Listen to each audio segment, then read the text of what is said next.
This is where lives are changed. Everything behind it and the science. How can you deny this? They've poured their heart and soul into it and into the research. I said that we were going to clear the table, and whatever these kids needed for reading was going to come first. His life going forward will be completely different than if he had not received dyslexia therapy. It really is the best. I love my job.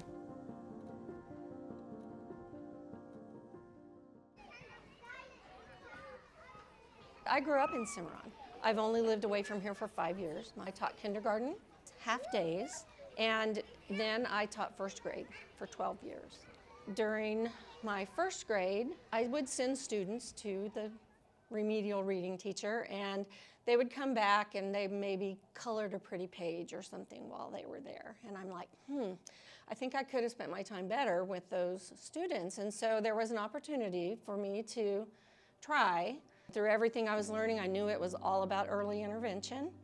So I convinced my administration to let me focus on the primary grades. Kindergarten had never been worked with before.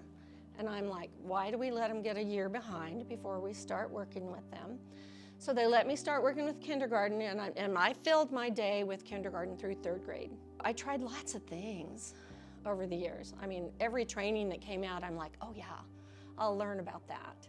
And it was through another colleague that I learned about the Fundamental Learning Center. But she told me, she said, Stevie, I implemented alphabetic phonics with this little girl, and after months of training, she finally looked up at me and was just like, oh, I think I get it. And so I'm just like, okay, I have to know about this. And I was already of retirement age.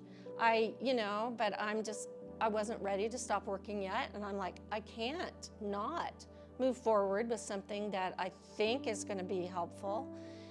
And so I came and talked to my administration about it, and they're like, sure. Stevie had taught a different program for many years, and she basically got into this, noticed what it was doing for kids, and said, I won't teach anything else. Like, this is what these kids need. So she changed her whole instruction the last 3 years.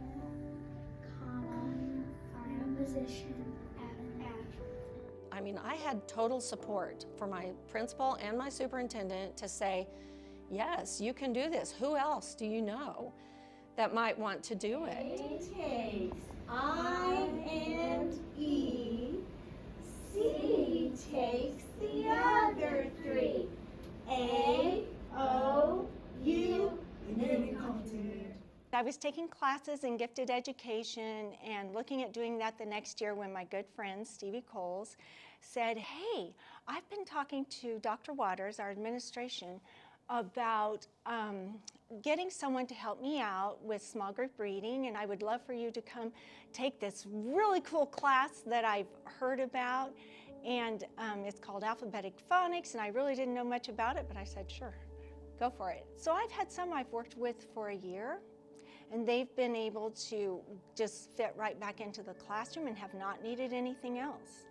And then I've had some that I've been able to build a real relationship with, and they're really buying in to the alphabetic phonics program. Celia and Stevie, they have taught it the longest, and I feel like they're very confident in it. They've poured their heart and soul into it and into the research, and I feel like they're highly trained. We have Mrs. Miller, she's also a reading specialist, and then we have our ESL teacher, Isa Garcia. She teaches a couple groups of alphabetic phonics. I work with the ESL students from Mexico, from Bolivia, from Philippines, from different countries. About a year and a half ago, I heard about alphabetic phonics. I went thinking, oh, I'm just going to do the training for a week and learn and incorporate it with my lessons, and that's it.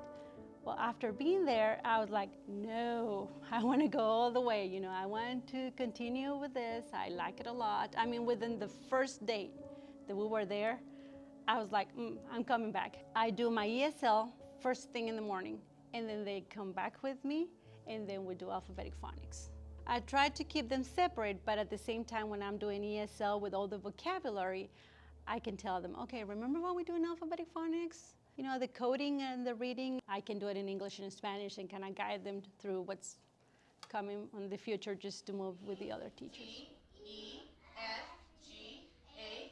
I'm Katrina Baker. I've been teaching, this is my 17th year, and for the first 14 years I taught special ed, 4 through 6, and then I've taught preschool for the last 3 years. I was really excited when Stevie came to ask me about doing it because I had had a student who had previously been to the Fundamental Learning Center, and the report sent back was fantastic, and I was like, oh, this is all great, but I don't know how to implement it. I know there are a few people who don't necessarily think they need as much time, but if they had had the training or if they had really seen it, I think it's more impactful for them than it's just, we're going to take your child out for this long, you know. At first we did get some pushback, but no, I think they've all come to realize that everything's building, and it's amazing that they don't push back.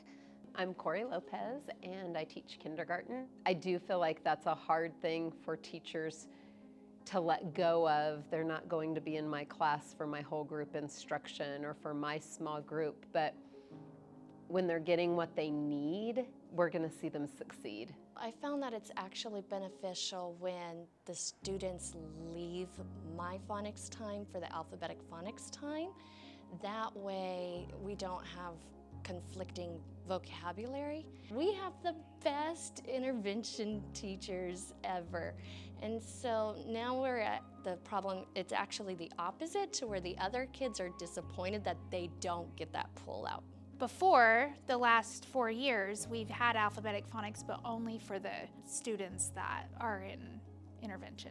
I feel like the special instruction with alphabetic phonics for our at-risk kids, we're hoping it works to where we see less groups and less groups. I think that we're very blessed here in Cimarron to be able to teach this many kids, and whether they have dyslexia or not, they're still getting that explicit phonics instruction. So I feel like if other schools could jump on board, then I think that reading would soar. Oh yeah, I'll be here next year for sure. I'm just at that point where if I can still do this that I love, and I still could retire, but I think we're gonna hang in there for a little while longer.